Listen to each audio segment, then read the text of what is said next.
Well, the time had finally came. You wandered the endless world of ice and snow until you were worthy of an audience with one of 10 cosmic forces that have shaped our very reality. Your dedication to your cause has pushed you forward into this foreign realm, passing frozen travelers and remains of an old existence, while gazing at whimsical frost spirits paying you no mind. For what seems like hours, perhaps even days, you trek until finally the essence of cold, permanence, and dread makes itself known to you. Artica speaks to the mortals, giving some wisdom of what has occurred in the last 10 cycles. It explains how the mess that the material plane is in right now is all a result of the first cycle's meddling with stolen power of the primordials and allowing Asmodeus to rise to power in the background, and wants this corrupted existence to fall. You heroes have done the impossible and have convinced Artica that not only is the cause worth fighting for if we are to all die anyways, that these things need to not happen ever again, that we cannot be blamed for the sins of our predecessors. With the power of the gods' aid,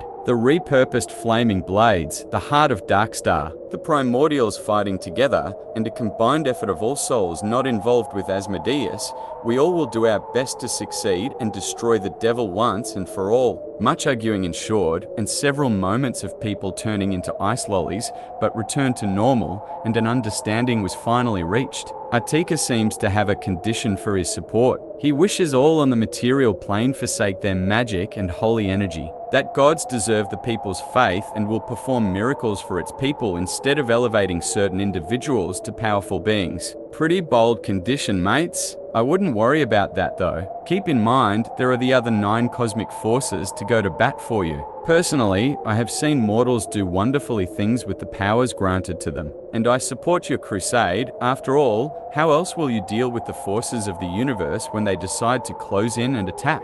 At the end of the discussion with the primordial, he inhales deeply and sends you all through his realm as snow particles back to dead on arrival, the landing place on the coast where the future cannibal gnomes first touched ground. Artica has empowered you all with a gift to aid in your coming adventures, the ability to not only become immune to cold except for what Artica produces, you also are able to send forth the frigid winds of Artica to freeze your opponents. Alone, the power will freeze an opponent temporarily. With the power of 5 of you, you will turn the target no longer into flesh and blood or energy, but made of Artica's pure ice. The council must decide who is eliminated from the world. As you all wander through the snow, with a mission in mind to free the demiprimordials of the cold, you finally are able to spot little Oelme. Hello mates, it's good to finally meet you. Worry not, chums, I know all about you lot. I'll take you straight to our island. You know, every time the world floods, our little stretch of land gets smaller and smaller,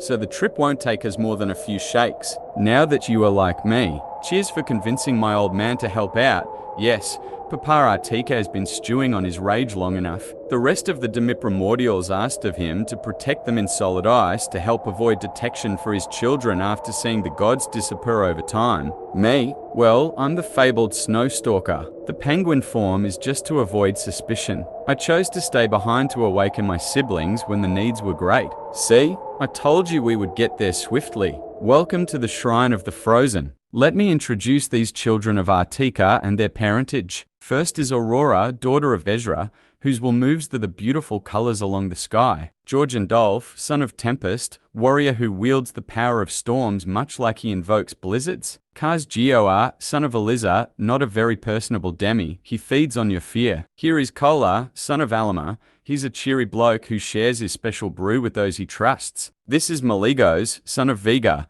who seems to travel realms in his spare time. But never mind that shit, here comes Mongo, son of Inferno. This titan brings the muscle to the team. Then we have the favorite child of Artica, the Wendigo, made in his image, whose spawner either made or transforms others into its kind. They feed on other living beings, and Raziel gave this child to Artica. And finally, there is me, son of NYX. I roam the snowy banks and the cliffs as a legend to the few life forms that exist here, a silhouetted monster of the dark. Oh, you don't believe me? Let me show you.